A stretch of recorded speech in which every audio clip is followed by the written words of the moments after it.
Guys अस्सलाम वालेकुम। कैसे हैं आप सभी लोग? मैं उम्मीद करता हूँ बढ़िया होंगे। तो आज हम वाक्य सुनने वाले मुफ्ती सलमान रिजवी का। जब गाइस मैंने ये वाक्य सुना था ना तो मेरे रोंगटे खड़े हो गए थे। एक बार तुम भी ये वाक्य सुनो। मैं एक बात बताता हूँ।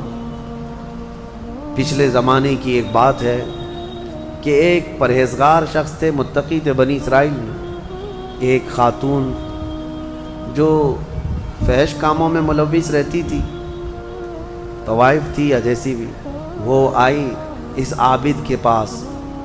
ये परहेजगार शख्स था। ये जब आई तो कहा कि रात गुजारने के लिए मेरे पास कोई ठिकाना नहीं है, बाहर ठंडी और बारिश है, मुझे थोड़ी सी जगह दे दो। उस आबिद ने रहम खाकर अपने घर में औरतों के रोने पर कभी शैतान दाखिल हो जाता है। मदद के लिए औरत रोना धोना जब करती है तो अच्छे अच्छों का ईमान ख़त्म हो जाता है। वो औरत रोने लगी कि मेरा कुछ कोई सहारा नहीं, बारिश में भीग जाऊंगी, मैं तड़प तड़प के ख़त्म हो जाऊंगी। उस आबिद शब जिंदादार उसने अपने खानकाह में जगह दे दी। जब रात हो गई तो वो औरत आई उसके सामने आई और ओरियानियत के साथ अजीब व गरीब हरकतें करके उसको गुनाह पर उभारने लगी। वो आबिद तन्हा था। वो करीब आया, उसके बाद पूछा क्या चाहती है? कहा चल कोई नहीं है, रात में कोई नहीं है, हम लोग अपने जिस्मों की सुकून हासिल कर लें। उस आबिद ने कहा कि ठीक है, मैं उससे पहले थोड़ी देर मैं भी आता हूँ, ख्वाहिश है तेरे साथ आ जाता हूँ, सोता हूँ, लेकिन उससे पहले मैं देखता हूँ।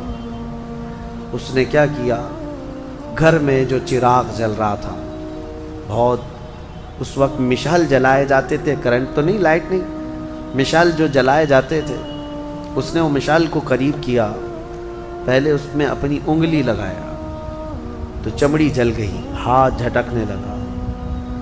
वो खातून तैयार खड़ी थी, पूछने लगी कि क्या कर रहा है? कहा रुक जा, देख रहा हूँ।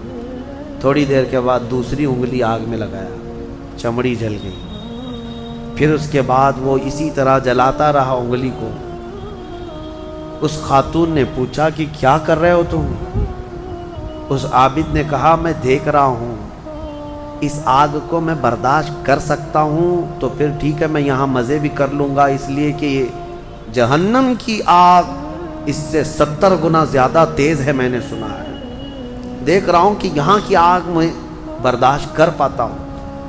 2 उंगलियां सामने किया, 3 उंगलियां किया, 4 उंगलियां जब मशाल में लगाया तो पूरा चमड़ा जल करके सिर्फ उंगलियों की हड्डियां काली होकर रह गई। हाथ पूरा चमड़ा लटक गया, पूरा ख़त्म हो गया, हाथ पूरा जला रह गया।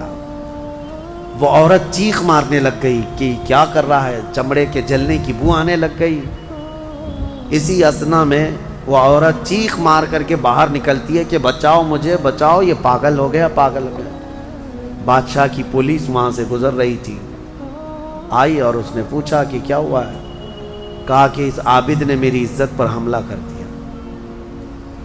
तो पुलिस अंदर घुस गई, देखा तो ये बैठा हुआ था। अब आओ देखा न ताओ, हमला कर दिया इस पर। लोगों को बाहर पता चल गया कि ऐसा ऐसा हुआ है। एक औरत आई थी और उस पर आबिद रात को तन्हाई में उसके साथ मुंह काला कर रहा था। तो लोगों ने मारना शुरू किया, इतना मारा कि वो आबिद मर गया, इंतकाल हो गया, ख़त्म हो गया। अब मसला ये है कि अब लोगों में ये बात फैल गई कि इतने सालों जिसको हमने इबादत में देखा था, वो एक औरत के चक्कर में आखिरी वक्त बहक गया और मुंह काला कर लिया। अब उसके बाद उसको उठाते हैं, उठा करके कब्रिस्तान में जब दफन करने के लिए रखा गया, कब्र में जैसे ही रखते हैं, उस कब्र में तेज खुशबू भर चुकी है, हर जगह से खुशबू के झोंके आ रहे हैं। लोगों ने कहा ये बदकार आदमी की कब्र में इतनी खुशबू कहाँ से आ रही है? उसको दफन कर दिया और ये बात मशहूर होने लग गई। बादशाह खुद भी आया, पूछा ये क्या मसला क्या है?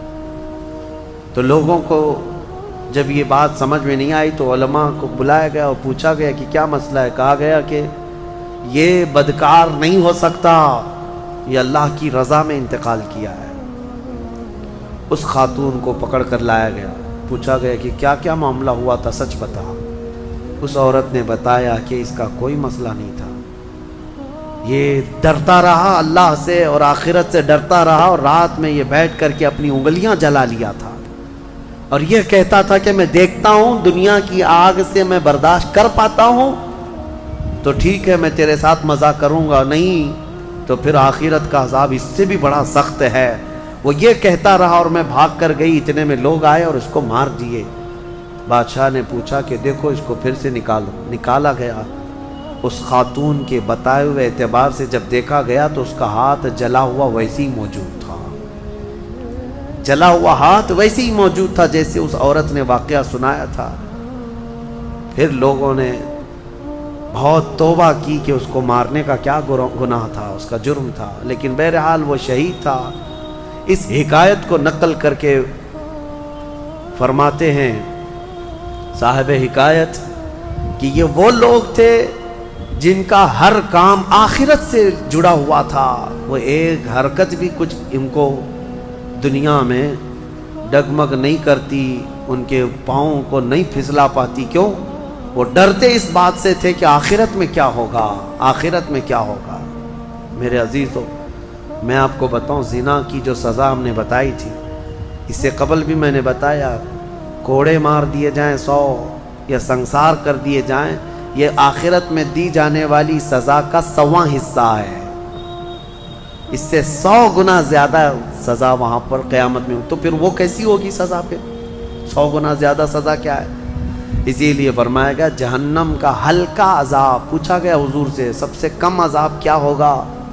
سب سے کم کسی کو عذاب دیا جائے گا اگر دوزخ میں تو کیا ہوگا؟ فرمایا گیا کہ اس کو آگ کی جوتیاں پہنائی جائیں گی جس کی گرمی سے اس کا بھیجا پک کر کے ابل رہا ہوگا۔ یہ سب سے ہلکا عذاب ہے دوزخ کا۔ پھر جہاں اللہ نے عذاب علیم کہا، عذاب عظیم کہا، عذاب مہین کہا، دردناک عذاب، بڑا عذاب، ذلت والا عذاب، تو پھر وہ کیسا ہوگا؟ بہرحال خلاصہ کلام میرا یہ ہے، آج ہم نے تلاوت میں یہی پایا کہ اے لوگو تم آخرت کے تصور پہ جیتے رہو، دنیا فانی ہے، دنیا فانی ہے، حساب کا ایک دن آئے گا۔ فَمَن يَعْمَلْ مِثْقَالَ ذَرَّةٍ خَيْرًا يَرَهُ وَمَن يَعْمَلْ مِثْقَالَ ذَرَّةٍ شَرًّا يَرَهُ۔ اللہ فرماتا ہے جس نے رائی کے دانے کے برابر نیکی کی وہ بھی دیکھے گا قیامت کے دن، اور جس نے رائی کے دانے کے برابر برائی کی وہ بھی قیامت کے دن دیکھے گا۔ تو گائس آپ کو واقعہ کیسا لگا؟ واقعہ اچھا لگا ہو تو لائک کریں، ہمیں سبسکرائب کریں، ایسے ہمیں واقعہ دیکھنے کے لیے ہمیں فالو کریں۔ ملتے ہیں نیکسٹ ویڈیو میں، تب تک کے لیے بائے بائے۔